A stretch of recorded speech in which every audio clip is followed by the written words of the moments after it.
ရတဆုံရှိုးတစ်ခုမှာအခြားလူတွေရဲ့အနိုင်ကျင့်တာကိုခံခဲ့ရတဲ့အငယ်လေးဟုတ်ပါရဲ့ရှင်ခုချိန်မှာ BTS ဟာဟိုးတောက်အောင်မြင်နေပြီဆိုပေမဲ့ပွဲဥထွက်ကစားတော့ကတော့အဖွဲ့ရဲ့အငယ်ဆုံးလေးချန်ကူဟာရတဆုံရှိုးတစ်ခုမှာပေါ်တင်အနိုင်ကျင့်တာကိုခံခဲ့ရပူပါတယ်အိုက်ဒေါအဖွဲ့တွေကရတဆုံရှိုးတွေမှာအဖွဲ့ကိုတာမဲ့လူတွေပူတိလာစေဖို့နဲ့ပြည်သက်တွေပုံများလာဖို့အတွက် promotion ဆင်းတဲ့အနေနဲ့မကြာခဏသွားရလေးရှိပါတယ်ဒါပေမဲ့ BTS အဖွဲ့ကတော့ရတဆုံရှိုးတွေမှာတိတ်တွေ့ရလိမ့်မရှိရဲ့အပြင်မန်မာတယောက်ချင်းစီခွဲပြီးရှိုးတွေသွားတာမျိုးလည်းတိတ်မလုပ်ကြပါဘူးပြည်သက်တော်တော်များမသိကြပေမဲ့ဒါက2016တုန်းကဖြစ်ခဲ့တဲ့အဖြစ်အပျက်တစ်ခုကြောင့်လည်းအခုလိုမျိုး BTS ကရတဆုံရှိုးတွေကိုထွက်မသွားတော့တာပါ2016မှာဘာတွေဖြစ်ခဲ့တာလဲ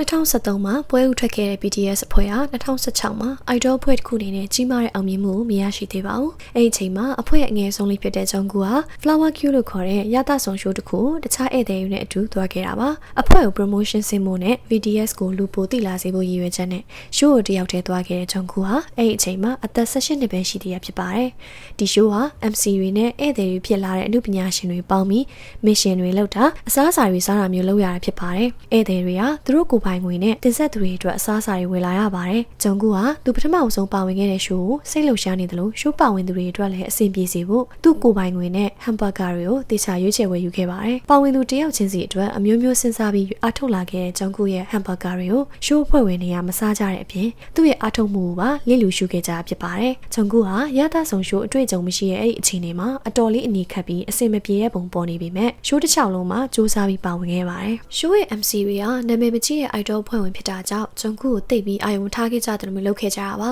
ရှိုးမှာပါတဲ့အဖွဲ့ဝင်တွေဖျဲသီးစားနေတဲ့အချိန်ဂျုံကူကိုချန်ထားခဲ့ပြီးမခေါ်ကြတဲ့အပြင်သူစားရမယ့်အလဲစောင့်နေတဲ့ဂျုံကူကိုမသိချင်အောင်ဆောင်ပြီးလှစ်လူရှုခဲ့ကြပါတယ်ဒါအပြင်ထိုင်မှုနေရာချတဲ့အချိန်မှာလည်းအငယ်ဆုံးဆိုပြီးဂျုံကူကိုမြေကြီးပေါ်ထိုင်ခိုင်းခဲ့ပါတယ်အခြားလူတွေအကုန်ထိုင်ကုန်ပေါ်ထိုင်နေရတဲ့အချိန်မှာဂျုံကူကတယောက်တည်းမြေကြီးပေါ်မှာထိုင်ရတဲ့အခြေအနေဖြစ်အောင်စားနှောက်ခဲ့ပါတယ်ဒီဖြစ်ရတဲ့ပြည်သက်တွေကိုအတော်လေးစိတ်ဆိုးစေခဲ့ပြီးအစီအစဉ်တစ်ဆက်သူတွေကိုလည်းအများကြီးဝေဖန်ခဲ့ကြတာပါနောက်ပိုင်းမှာရှိုးဘက်ကနေပြီး MC ဖြစ်သူတွေကဂျုံကူးနဲ့ယင်းနီကြောင်းရှိုးပေါ်အကြောင်းအရာတွေဟာအချင်းချင်းစားနှောက်မှုတသက်တာဖြစ်ကြောင်းပြန်ဖြေရှင်းခဲ့ပေမဲ့အဓိက MC ဖြစ်ခဲ့တဲ့ချိုဆယ်ဟိုကတော့ပြည်သက်တွေရဲ့အမုန်းကိုအများကြီးရသွားခဲ့ပါတယ်တိုက်ဆိုင်မှုဖြစ်ကောင်းဖြစ်နိုင်ပေမဲ့ဂျုံကူးသွားပြီးနောက်ပိုင်းမှာ BTS အဖွဲ့ဟာရတဆုံရှိုးတွေကိုအဖွဲ့ဝင်တယောက်တည်းသွားတာမျိုးမလုပ်တော့ပဲအဖွဲ့လိုက်ပဲသွားကြပါတော့တယ်။ဒါပေမဲ့အခြား idol အဖွဲ့တွေလိုမျိုးခဏခဏသွားတာမျိုးမရှိတော့ပဲအတော်လေးနာမည်ကြီးရဲ့ Running Man, Idol Run, Knowing Bro အစရှိတဲ့ရှိုးတွေကိုပဲအဖွဲ့လိုက်သွားကြတာမျိုးလုပ်ခဲ့ကြပါတယ်။ဒါပေမဲ့ဂျုံကူးရဲ့အဖြစ်ပြက်ဟာအာမီရဲ့စိတ်ထဲမှာအဆိုင်ခဲဖြစ်နေခဲ့ပြီး